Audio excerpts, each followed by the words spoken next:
Olá, meus queridos amigos, que a graça de Deus seja com cada um de vocês nesta manhã. Muito obrigado pela sua atenção, pela sua audiência. Muito obrigado por você sempre estar nos acompanhando nesses vídeos diários. Se você tem alguma sugestão de que assunto nós devemos falar assim que nós acabarmos então as parábolas de Jesus, coloque aí nos comentários. Aqueles assuntos mais pedidos, então, nós abordaremos aqui neste canal, tá certo? Então deixe aí nos comentários qual o assunto que você gostaria que nós falássemos aqui nas nossas meditações diárias. E para a nossa parábola de hoje, vamos ler o Evangelho de Mateus, no capítulo 21 e o versículo 43.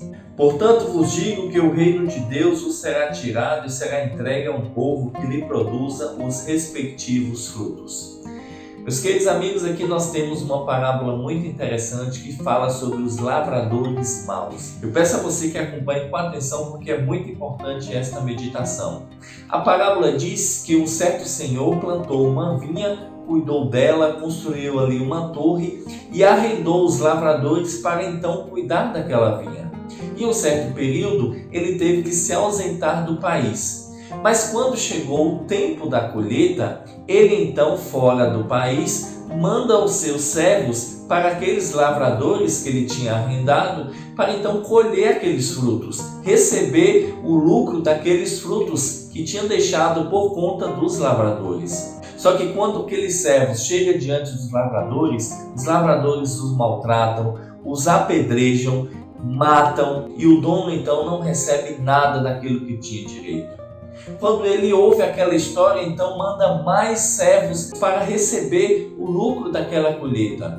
Mas aqueles lavradores fazem o mesmo com aqueles outros servos. Então o dono pensa, vou mandar o meu filho, porque mandando o meu filho, eles terão respeito e irão pagar aquilo que me devem. Mas quando seu filho chegou diante dos lavradores, foi totalmente o contrário. Então, quando o filho chega diante dos lavradores, os lavradores pensam, se nós matarmos o filho do patrão, então nós ficaremos com uma herança. Então os lavradores foram lá e mataram o próprio filho. Meus queridos amigos, o que faria então o senhor da vinha quando retornasse então para o seu país?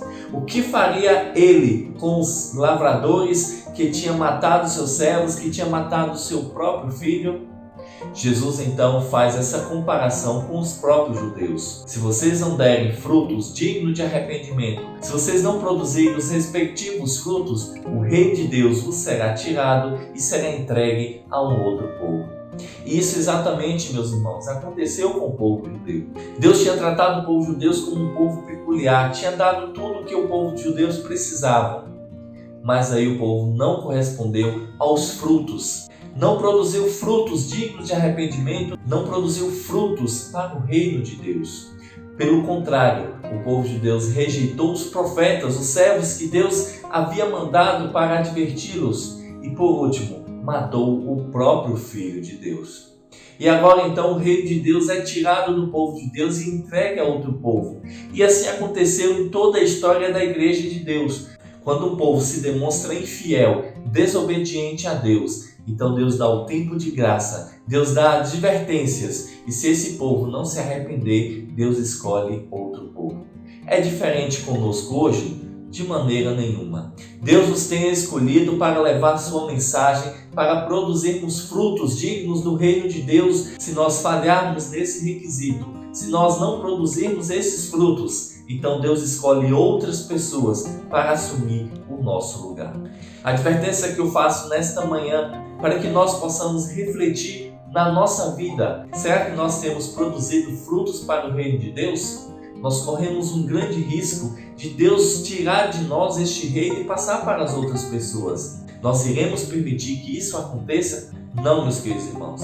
Vamos trabalhar para que possamos estar firmes e fortes, para que possamos corresponder às obras, à confiança que Deus nos deixou de pregar o Evangelho, de mostrar para as pessoas que Deus habita em nós, que Jesus toma conta de nossa vida, para que assim mais pessoas possam ser salvas através do nosso intermédio. Que esse propósito então possa se cumprir na sua vida e que esse dia possa ser abençoado com a presença do nosso Deus. Muito obrigado pela sua atenção e nos vemos amanhã então para mais uma parábola de Jesus. mim.